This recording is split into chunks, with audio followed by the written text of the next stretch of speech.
La ley solidaria y de reconstrucción, expedida por el terremoto que afectó Manabí y Esmeraldas, en su artículo 2 estableció 4 contribuciones solidarias sobre las remuneraciones, sobre el patrimonio, sobre las utilidades y sobre bienes inmuebles y derechos representativos de capital de propiedad de sociedades residentes en paraísos fiscales u otras jurisdicciones del exterior. Además de que aumentó en 2 puntos el IVA, aparte tenemos los créditos blandos de la banca multilateral y una serie de exenciones o estímulos tributarios. A un año de esta tragedia nacional, analizaremos la inversión de estos recursos con el exministro de Finanzas, Fausto Ortiz. Buenos días, bienvenido a Contacto Directo. Doctor, buenos días, saludos cordiales a la audiencia. Empecemos por las cifras. ¿Cuánto se ha recaudado? ¿Cuánto se ha egresado? ¿Cuánto ha significado este ingreso por el terremoto y el déficit fiscal? Sí, el primer mes de que arranca la ley solidaria, cuando ya toma vigencia, el mes de junio más o menos recauda 168 millones de dólares. El trimestre posterior, de julio a septiembre, recauda 555 millones de dólares. Y el último trimestre del 2016 recauda 270 millones de dólares, dando un total aproximado de 990 millones de dólares. Posteriormente, ya en el año 2017, hasta el mes de marzo, logra recaudar una cifra de 250 millones de dólares, es decir, más o menos unos 1.240 millones de dólares. Y entonces, eso de ahí, cuando uno mira las cifras en el Ministerio de Finanzas, contrasta contra la plata que ha gastado y ha reportado el Ministerio de Finanzas, y la cifra es aproximadamente unos 800, o no, casi 900 millones de dólares, y la diferencia, hay un saldo a favor en esa cuenta de unos 180 millones de dólares, que es el mismo saldo a favor que estaba cuando finalizó el año 2016. Según información del gobierno entregada a la Asamblea Nacional, a la fecha se ha asignado más de 2.000 millones en 3 ejes. El eje de emergencia señalan 490 millones, el eje de reconstrucción 1.712 millones y para el eje de reactivación 207 millones. Sin embargo, hubo una controversia porque se señaló que el crédito del Fondo Monetario Internacional se utilizó para la balanza de pagos. O sea, ¿cuál es la situación al respecto y por qué esta diferencia entre lo que se recauda como contribuciones solidarias y estas asignaciones totales que ha habido para el terremoto? Claro, que una cosa es lo que se recauda con la ley, solidaria, otra cosa es lo que el gobierno logra completar contra las ayudas internacionales y otros créditos que pudo haber recibido. Y el Ministerio de Finanzas en su página web hace una aclaración de qué es lo que ha gastado con relación a los ingresos por impuestos. Habrá algún otro reporte donde el Ministerio diga qué es lo que ha gastado en forma total. Pero es que hay una cosa curiosa, la gente pensaba que el crédito del Fondo Monetario Internacional, aquellos 360 millones de dólares que recibe el gobierno allá por septiembre del 2016, la gente pensaba que esa plata iba a entrar también a formar parte de los recursos que se iban a destinar a apoyar a las obras en Manabí y Esmeraldas por el terremoto. Pero esa plata entró para concepto de balanza de pagos, para apoyar a balanza de pagos. ¿Qué quiere decir para apoyar a balanza de pagos? Para mejorar el nivel de la Reserva Internacional, que producto del terremoto y el posterior uso de recursos puede hacer que la Reserva Internacional caiga. Pero al final del día, entonces, lo que tenemos es que en el Banco Central uno encuentra en el lado de los pasivos endeudamiento externo a la fecha 350 millones de dólares, y esa plata en teoría debería estar en el Banco Central, en las reservas. Pero lo que hemos observado en los últimos 3 meses al menos es que el Banco Central le ha otorgado financiamiento al gobierno nacional por unos 1.500 millones de dólares, inclusive llegando en el mes de marzo, por 4ª vez en todo el periodo de dolarización, en el mes de marzo, que las reservas internacionales no alcanzaron a cubrir el nivel del encaje bancario de la banca privada, y si uno se pone un poco más estricto, dice que las reservas cubran el dinero físico, cubran el dinero electrónico, cubran el recurso del Fondo Monetario Internacional, entonces estaremos hablando de que no solamente este descalce de reservas contra encaje bancario, que sumó 429 millones de dólares, ese descalce pudiera estar bordeando los 900 millones de dólares, lo cual torna una situación incómoda seguramente para la banca. Ahora, frente al déficit fiscal, efectivamente el gobierno ha recurrido a préstamos del Banco Central, que toman los recursos de las reservas depositadas por el IES, los gobiernos autónomos y también de los bancos privados. Eso es lo que usted está señalando, que últimamente también se ha tomado dinero de la reserva del encaje bancario. Y este trasvase de liquidez, ¿cómo se ha estado moviendo especialmente durante este año? En septiembre 15 del 2000, en septiembre de 2015 el Fondo Monetario decía en su carta de intención, en su artículo 4, estamos viendo con buenos ojos que el gobierno no siga utilizando el mecanismo de financiamiento con el Banco Central, y esa época estaba en 500 millones de dólares. Luego, a diciembre del 2015, la cifra subió a 1.300 millones, la cifra después pasó a 2.300 millones en diciembre del 2016.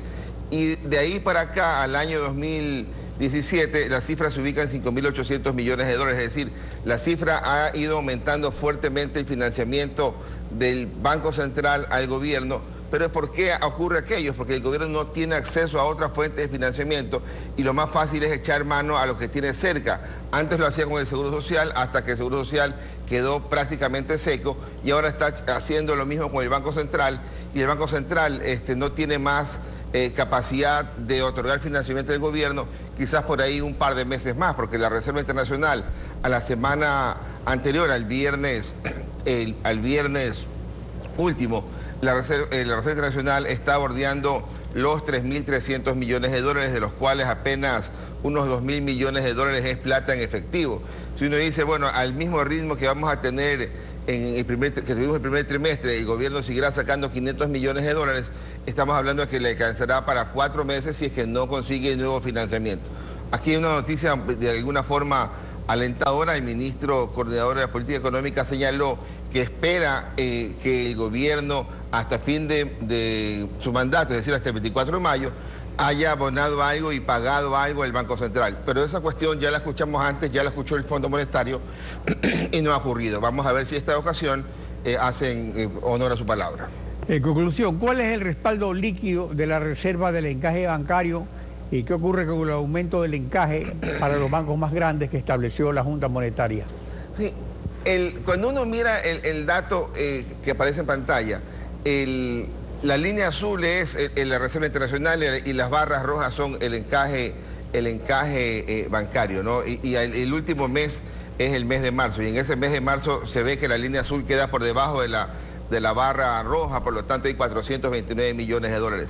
Esa cifra pudiera, a fin de este mes de abril, pudiera estar tocando 800 millones de dólares en rojo.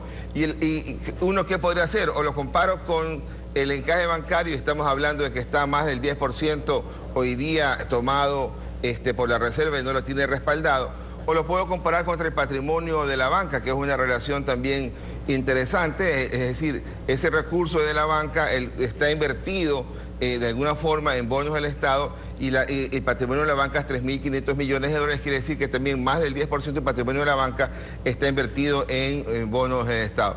El encaje bancario subió del 2% al 5%, y es cierto que la banca tiene un excedente en el encaje.